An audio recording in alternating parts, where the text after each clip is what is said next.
सिंधुदुर्गच्या मालवणमधील राजकोट किल्ल्यावर असलेल्या शिवरायांचा पुतळा कोसळला। पुतळा कोसळण्यामागचं कारण अद्याप अस्पष्ट। 4 डिसेंबर 2023 रोजी मोदींच्या हस्ते अनावरण झालं होतं।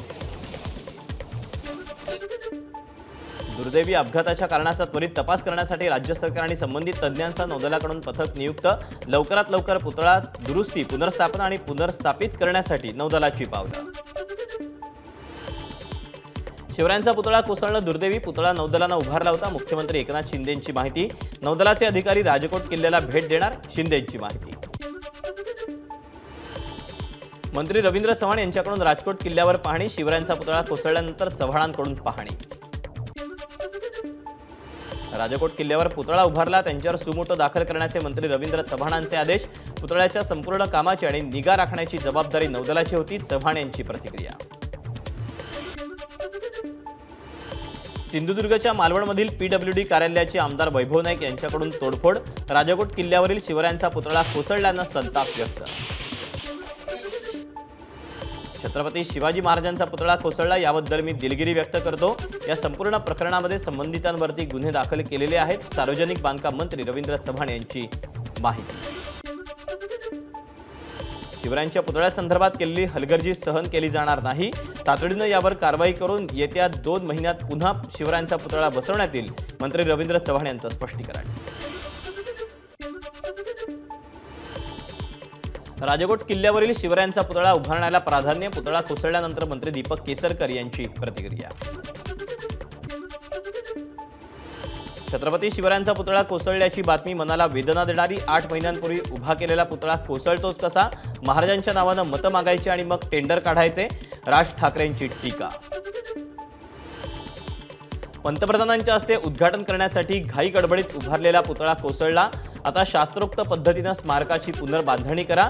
राजकोट किल्ल्यावरील शिवरायांचा पुतळा कोसळल्यानंतर संभाजीराजे छत्रपतींची मागणी। छत्रपती शिवाजी महाराजांच्या स्मारकात देखील पैसा खाल्ला। येणाऱ्या विधानसभेत अशा लोकांना जनता बाजूला करेल, रोहित पवार यांची सरकारवर टीका। राजकोट किल्ल्यावरील शिवरायांचा पुतळा कोसळल्याप्रकरणी ठेकेदार आणि संबंधित अधिकाऱ्यांची चौकशी करा, खासदार अमोल कोल्हेंची मागणी। शिवभक्तांना शांतता राखण्याचंही कोल्हेंचं आवाहन। राजकोट किल्ल्यावरील पुतळा बसवण्याचं काम करणाऱ्या कंत्राटदारावर कारवाई करा। शिवरायांचा पुतळा कोसळल्याप्रकरणी मराठा आंदोलक मनोज जरांगे यांची प्रतिक्रिया। छत्रपती शिवाजी महाराजांच्या पुतळ्याच्या कामातील भ्रष्टाचाराविरोधात काँग्रेसचं आज राज्यभर आंदोलन। काँग्रेस नेते, पदाधिकारी आणि कार्यकर्ते आंदोलन करून सरकारचा निषेध करणार।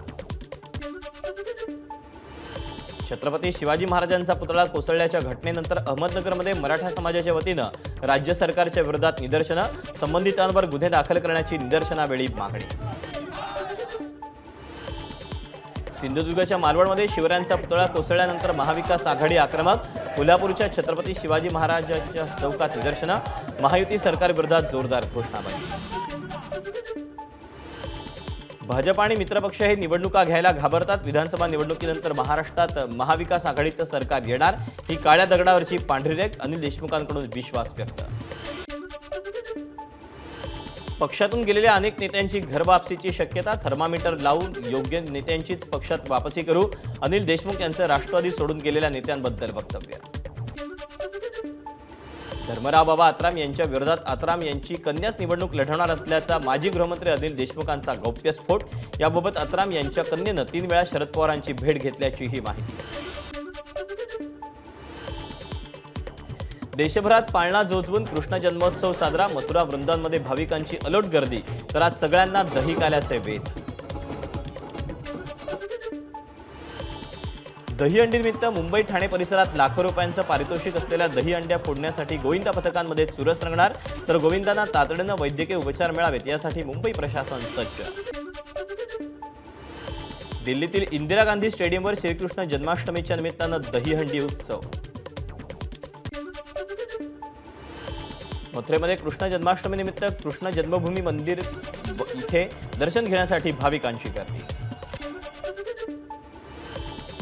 पाटण्यात जन्माष्टमीनिमित्त इस्कॉन मंदिराला आकर्षक सजावट, दर्शनासाठी भाविकांची अलोट गर्दी। दादरमध्ये अमर सुभाष क्रीडा मंडळाकडून पाळणा जोजवून श्रीकृष्ण जन्माष्टमी साजरी, सोबतच थर रचून फोडली दहीहंडी। पुण्यात होणारी वाहतूक कोंडी लक्षात घेऊन 35 मंडळांचा एकच दहीहंडी सादरीकरणाचा निर्णय. लाल महाल चौकात दहीहंडीचं आयोजन. पुनीत बालन यांचा पुढाकार. मुंबईतील सांताक्रूजच्या गोविंदा पथकाकडून 7 थरांची सलामी देण्यात आली. विघ्नहर्ता गोविंदा पथकाची सांताक्रूजच्या राजाला सलामी देऊनच दहीहंडी साजरी करण्याची परंपरा. मुंबईच्या पश्चिम उपनगरात आमदार प्रकाश सुर्वेंकडून दहीहंडीचं आयोजन. शिवसेनेतील नेते उपस्थित राहणार. मनोरंजन कार्यक्रमासाठी प्रसिद्ध नृत्यांगना गौतमी पाटील यांचा विशेष कार्यक्रम होणार. ठाकरे गटाचे माजी खासदार राजन विचारे आणि आनंद चॅरिटेबल ट्रस्टच्या वतीनं ठाण्यात दिव्यांग मुलांकरता दहीहंडीचं आयोजन. गोविंदा गाण्यावर दिव्यांग विद्यार्थ्यांनी नाचण्याचा आनंदही लुटला.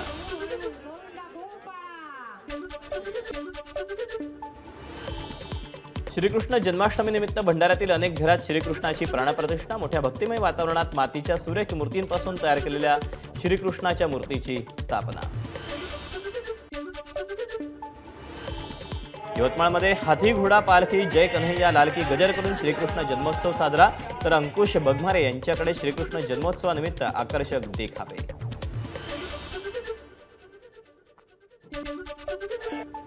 धुळ्यात राष्ट्रवादी शरद पवार पक्षाकडून महायुतीचे काळे कारनामे अशी प्रतिकात्मक स्वरूपाची दहीहंडी.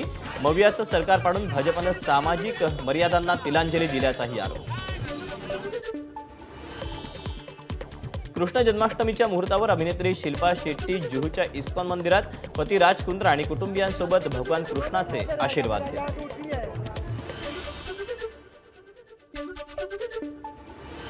मुंबई गोवा महामार्गाची मुख्यमंत्र्यांकडून पाहणी. काहीही करून गणेशोत्सवापूर्वी हा महामार्ग वाहतुकीसाठी सुरळीत करा. मुख्यमंत्र्यांचे अधिकाऱ्यांना निर्देश.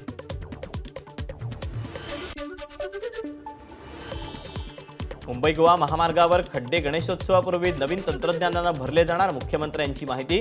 महामार्गाच्या कामात केंद्रीय मंत्री नितीन गडकरींनी स्वतःहून लक्ष घातलं. शिंदेंची प्रतिक्रिया.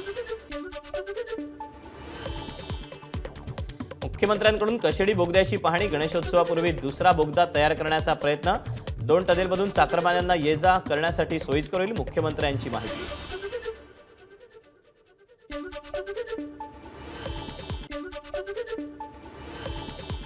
मुंबई गोवा महामार्गाच्या पाहणी दौऱ्यावेळी महाविकास आघाडीची निदर्शनं. महिलांवरील अत्याचारावर योग्य कारवाई होत नसल्यानं कार्यकर्ते संतप्त. मुख्यमंत्र्यांना काळे झेंडे दाखवण्याचा प्रयत्न. लोकसभेला तिकीट कापल्याची खंत भावना गवळींकडून पुन्हा व्यक्त. विदर्भातील मुली चांगल्या पण मराठवाड्यातील जावई इकडे येऊन कब्जा करतात. आमदार भावना गवळींचा हेमंत पाटलांना टोला. शरदचंद्र पवार पक्षातर्फे निवडणूक लढवू इच्छिणाऱ्या उमेदवारांसाठी अर्ज भरून घेण्याच्या प्रक्रियेला सुरुवात. 5 सप्टेंबरपर्यंत अर्ज प्रदेश कार्यालयात सादर करण्याचं आवाहन. हिंगोलीमध्ये विधानसभा निवडणुकांच्या पार्श्वभूमीवर राष्ट्रवादीची आढावा बैठक. वसमत विधानसभा मतदारसंघातील पदाधिकारी आणि कार्यकर्ते सहभागी. आमदार राजू नवघरे यांच्या नेतृत्वात बैठकीचं आयोजन. भंडाऱ्यात राष्ट्रवादी शरद पवार पक्षाची आढावा बैठक संपन्न.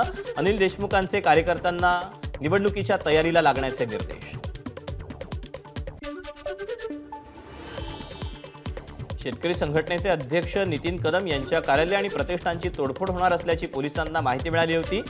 आपल्या जीवाला काही झाल्यास आमदार रवी राणा जबाबदार. नितीन कदम यांचा आरोप. बदलापूर प्रकरणातील शाळेचे मागच्या 15 दिवसांचे सीसीटीव्ही रेकॉर्ड गायब. शिक्षण विभागाच्या चौकशी समितीतून बाब समोर आल्याची मंत्री दीपक केसरकर यांची माहिती. बदलापूर प्रकरणातील पीडित मुलींच्या शिक्षणाची जबाबदारी मंत्री दीपक केसरकर घेणार. डिग्रीपर्यंतच्या शिक्षणाची जबाबदारी घेत असल्याची मंत्री दीपक केसरकरांची माहिती. बदलापूर लैंगिक अत्याचार प्रकरणी शाळेच्या मुख्याध्यापिका, वर्ग शिक्षिका आणि दोन्ही सेविकांवर पॉस्को अंतर्गत कारवाई करण्याची शिफारस मंत्री दीपक केसरकर यांची माहिती. बदलापूर प्रकरणी पीडित चिमुकलीच्या बाजूने असीम सरोदेंकडून वकीलपत्र दाखल.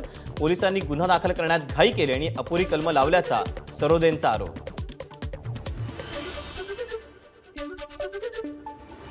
महिला अत्याचाराच्या घटनांवरून खासदार प्रणिती शिंदे संतापल्या. आपल्या मुलांसोबत 1 तासभर बसा आणि त्यांना महिलांचा सन्मान करायला शिकवा. प्रणिती शिंदेंची पालकांना विनंती. लातूरमध्ये 70 वर्षीय महिलेची हत्या करून 4 दिवस बलात्कार. भेटा गावातली धक्कादायक घटना. पोलिसांकडून आरोपीला अटक.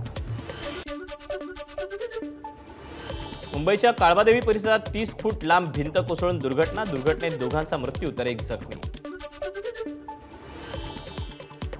चंद्रपूर जिल्ह्यातल्या डोनाळा गावात वाघाच्या हल्ल्यात एका शेतकऱ्याचा मृत्यू. शेतालगत बैल चराईसाठी गेलेले असताना वाघाचा हल्ला. नाशिक शहरात पावसाची संततधार सुरूच. गोदावरी सलग तिसऱ्या दिवशी दुथडी भरून. गंगापूर धरणातून गोदापात्रात 9000 क्युसेक विसर्ग. नाशिक शहरातून वाहणाऱ्या गोदावरी नदीची पूरस्थिती कायम. नदीकाठच्या गावांना सतर्कतेचा इशारा. आजही पावसाचा अंदाज असल्याने पूरस्थिती कायम राहण्याची शक्यता. नाशिक मुंबई महामार्गावर उभारलेल्या उड्डाणपुलावर खड्ड्यांचं साम्राज्य. जोरदार पाऊस झाल्यामुळे पुलाला अक्षरशः स्विमिंग पुलाचं स्वरूप. मालेगाव महानगरपालिकेच्या तब्बल 15 अधिकाऱ्यांवर भ्रष्टाचाराचा गुन्हा दाखल. नाशिक लाचलुचपत प्रतिबंधक विभागाची कारवाई. बीएमसी अधिकारी कर्मचाऱ्यांच्या भत्त्यांमध्ये वाढ करण्यास महापालिका आयुक्तांकडून प्रशासकीय मंजुरी. वाहन भत्ता, एलटीए, अन्य विविध भत्ते वाढवण्यास मान्यता. राज्यातील विमानतळाच्या विकासासाठी महाराष्ट्र विमानतळ विकास कंपनीला 68 कोटी रुपयांचा निधी मंजूर. तर यंदाच्या आर्थिक वर्षासाठी राज्यातील विमानतळांच्या विकासासाठी 455 कोटींचा निधी राखीव. मुंबईच्या अटल सेतूवरून 7 महिन्यात 50 लाख वाहनांचा प्रवास. अटल सेतूच्या उद्घाटनामुळे मुंबई महानगर क्षेत्रातील 2 महत्त्वाच्या विमानतळादरम्यानचा प्रवास आता अधिक वेगवान आणि सुलभ. नेपाळ बस दुर्घटनेतील जखमी मुंबईमध्ये दाखल. जखमींना उपमुख्यमंत्री देवेंद्र फडणवीस यांच्या वैद्यकीय कक्षाचा मदतीचा हात. सर्व जखमी उपचाराकरता बॉम्बे हॉस्पिटलमध्ये दाखल. वाशी ब्रिजवर टाटा गाडीला अचानक आग. बीकेसी वरून खारघरला घरी जात असताना गाडीनं अचानक पेट घेतला. गाडीचं कारण स्पष्ट. पंतप्रधान मोदींची अमेरिकेचे राष्ट्राध्यक्ष जो बायडन यांच्याशी चर्चा. भारत अमेरिका भागीदारीसाठी राष्ट्राध्यक्ष बायडन वचनबद्ध. पंतप्रधानांकडून कौतुक. नांदेडतील एका गेस्ट हाऊसमध्ये आग. शॉर्ट सर्किटमुळे आग लागल्याची माहिती. कोणतीही जीवितहानी नाही. एबीपी माझा, उघडा डोळे बघा नीट.